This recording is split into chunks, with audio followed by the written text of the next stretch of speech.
Hey friends, welcome back to a new video. On my channel, I already have quite a few videos all about how to save money, tips on saving money, but today I really want to talk about frugal living. And in my opinion, frugal living is more than just practical tips on how to save money. Frugal living is really about having this mindset of living intentionally, spending less, and through this, moving towards your greater goal. That can be retiring early, buying a house someday, or just not having to worry about money. Regardless of what your financial goals are, the mindset of frugal living can really help you get there. And today I'm going to show you how. So not a lot of people talk about this, but I would say that money is something very emotional. We usually talk about finances and money in a very rational way. We often say, do this to achieve this. And most of us know this. We know the tips on how to save money, but the difficulty doesn't lie in the knowing. The difficulty lies in the actually doing it, and that's what's hard. If you think about it, often the purchases or financial decisions that we make are quite emotional. When we are sold things, they're also sold to us in a very emotional way, whether it's a house where the realtor makes us picture our beautiful life here, or whether it's some perfume bottle that is going to make you feel unstoppable. Ads are designed to get you emotional to then purchase the item. And believe me, I know this. I studied this at university. They teach you all the tricks in class on how to get people emotional to then buy the item. Also, if you look at the stock market, it drops and goes up and down, and people buy and sell not really for rational reasons. Often they do it more in a panicky way. So for this video, let's put the money saving tips aside and talk about the emotional, psychological aspect of money and how we can get into this frugal living mindset and lifestyle, so we don't really have to think about it and struggle with money, but that good money decisions and frugal living come to us naturally. So a lot of us actually have quite negative emotions attached to money. And most of the times it has something to do with shame, either because you have too little money or because you've ignored your financial situation or things you should be doing financially, but you haven't come around. And the more you think about it, the worse you feel, or you're shameful about the fact that you spend too much money, you buy too many things that you don't really need, or maybe you even feel social judgment for your financial situation. Feeling shameful is a negative emotion. It's something that we want to avoid.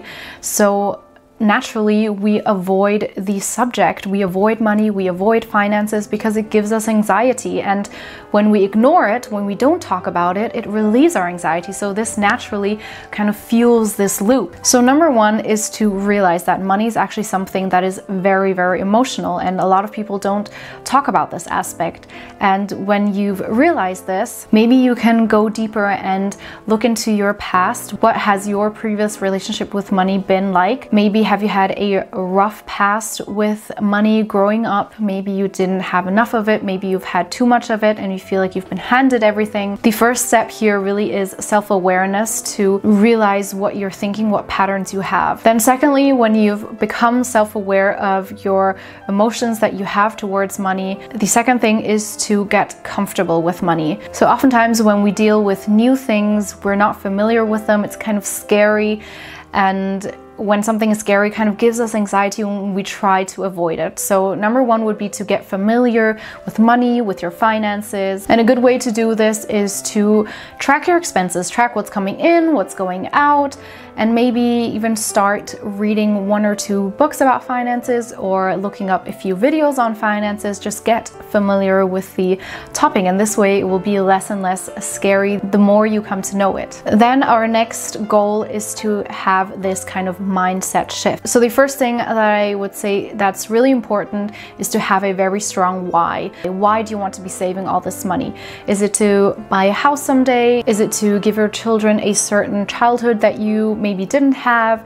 Or is it to retire early? Is it maybe your goal to never have to worry about money? Whatever the reason for your frugality might be, write that down, maybe do some sort of mood board, whatever works best for you to constantly remind you what your why is. Now, the second thing to help you shift your mindset is to surround yourself with people that think like you or think like you would like to think. So with other people who do this kind of frugal living, minimalism kind of thing, that are all about saving money, that are very aware of their financial decisions and do things very intentionally when it comes to money. Because whether we like it or not, we are all influenced very easily, especially with social media, but also television. Depending on, for example, who you subscribe to on YouTube, who you follow on Instagram, maybe they are feeding you the wrong message. Maybe they're telling you to also go buy this thing, or they're showing you their latest clothes and their latest house and their latest car, and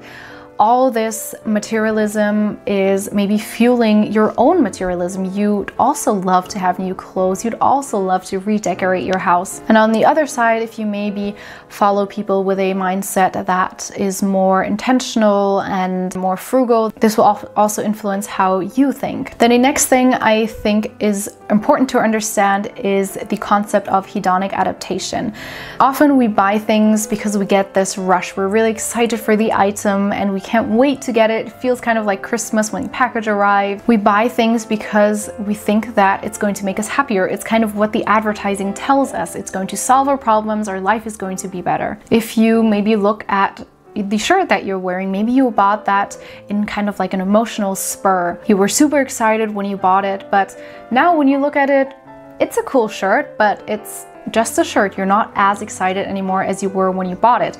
And that's the whole concept behind the hedonic adaptation. Us humans, we have the ability to adapt and get used to things very quickly, whether it's good or bad. And that's the same when it comes to buying things. So sometimes when we buy things, we're super excited at first, but when we've had it for a while, we get used to it. We kind of take it for granted. So buying things to sustain our happiness isn't going to be the solution, because you're going to want that rush over and over again, and buying things over and over again just to sustain that rush isn't the answer. So we should understand this concept so that we can more easily break the cycle and look into things that are going to give us happiness in a more sustainable way. So whether it's relationships in your life or if it's hobbies that you have, those things are going to make you happy in the long run. Oftentimes we also just have bad money management because we have bad money habits. So we should really take the time to sit down and think, what are some things that I do over and over again that I just know are bad money habits? So whether it's never checking the price on things, or always paying your bills late, or emotional shopping, assess what the bad habits are and replace it with good habits, or just break the cycle. And oftentimes it's just a matter of doing it. It's uncomfortable. We don't feel like paying the bill or doing our taxes, but it's something that you just have to do. And this is also a point where it's helpful to remind yourself, why are you doing this? Why is frugal living so important to you? Lastly, I would also say to know that change is possible. Often we are in this mindset of, oh, we're just like this. This is just who we are and that's that. But we can change our mindset if we really want to change. So go back to the why. Why do you want to save money? Why do you want to have this or shift into this frugal living mindset?